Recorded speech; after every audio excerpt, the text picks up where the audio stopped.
ভাইরে, নেত্রকোনা দুর্গাপুর উপজেলায় বন্ধুকে ছাত্রলীগ বানিয়ে পুলিশ ডেকে আটকে রিসোর্টের কক্ষে ঢুকে তার হবু স্ত্রীকে ধর্ষণের অভিযোগে ছাত্রদলের এক নেতাকে গ্রেফতার করা হয়েছে।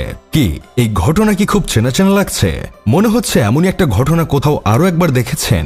না ভাই, এই ঘটনা কোনো সিনেমা সিরিজে নয়, বাস্তবেই দেখেছেন। কি মনে পড়ছে না? তাহলে আমি মনে করিয়ে দিচ্ছি। 2024 সালের ফেব্রুয়ারি মাসে জাহাঙ্গীরনগর বিশ্ববিদ্যালয়ের স্বামীকে আটকে রেখে তার সামনে তার স্ত্রীকে গণধর্ষণ করা হয়েছিল। সেখানে গ্রেফতার হয়েছিল একজন ছাত্রলীগ নেতা সহ আরো 4 জন।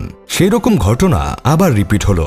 শুধু ঘেউ ঘেউ লীগের নেতার জায়গায় বর্তমান ফর্মে থাকা একটা দলের নেতার নাম উঠে এসেছে। কয়েকদিন আগে দেখলাম বর্তমান ফর্মে থাকা দলের নেতারা গ্রামে গ্রামে কৃষকদের ধান কেটে দিচ্ছে। এখন নিশ্চয়ই ভাবছেন, এর আগে এমন মানবিক কাজ করতে অন্য কাউকে দেখেছেন? হ্যাঁ ভাই, আমিও দেখেছি। কারণ এই কাজ সবার আগে আমাদের দেশে নিষিদ্ধ একটা দল করেছিল। তারাই সর্বপ্রথম কৃষকদের এক মুঠো ধান কেটে দিয়ে শখানেক পিকচার তুলে পুরো বাংলাদেশ সারা ফেলে দিয়েছিল। আর এখন তাদের জায়গা দখল করে নিয়েছে বর্তমান ফর্মে থাকা বড় একটি দল। প্রকৃতি আসলে শূন্যস্থান কখনো খালি রাখে না, এটাই তার সবচেয়ে বড় প্রমাণ। তবে এইভাবে যদি তারা কপি করতে থাকে, তাহলে 2 দিন পর দেখা যাবে ঘেউ ঘেউ লীগ তাদের নামে কপিরাইট আইনে মামলা করে দিবে। ঘেউ ঘেউ লীগের অসমাপ্ত কাজগুলোর দায়িত্ব নিয়েছে তারা। তাদের দেখানো পথে যদি এইভাবেই হাঁটতে থাকে, তাহলে জনগণকে যতই ভাতা দাও লোভী দেখান না কেন, কাজ হবে না, তাদের পাশে পাবেন না।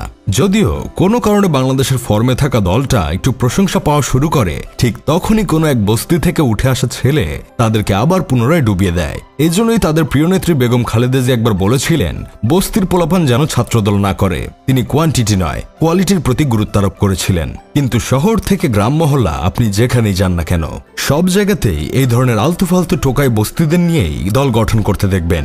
টোকাই আর বস্তি যে শুধু গরিব ঘরেই জন্ম নেয় বিষয়টা এমন না। কিছু টোকাই আর বস্তি ধনী পরিবারেও জন্ম নেয়। তাদের পোশাক আশাকে টোকাই দেখা না গেলেও কাজে কর্মে তারা এক শ্রেণীর টোকাই।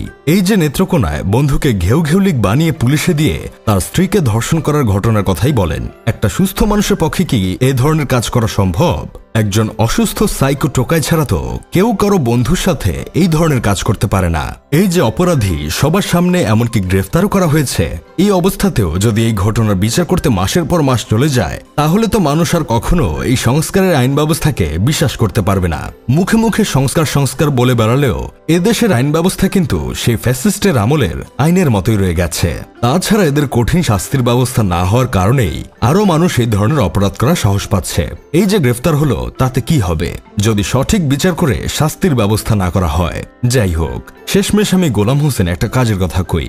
ভালোভাবে বিজনেস করতে চাইলে যেমন কোয়ান্টিটির চেয়ে কোয়ালিটিতে বেশি ফোকাস দিতে হয়, তেমনি রাজনীতিও ভালো ও সুন্দরভাবে করতে চাইলে নেতাকর্মী নিয়োগ দেওয়ার সময় কোয়ান্টিটির চেয়ে কোয়ালিটিতে ফোকাস দিতে হবে। যাকে তাকে দলের সাথে যুক্ত করা থেকে বিরত থাকতে হবে।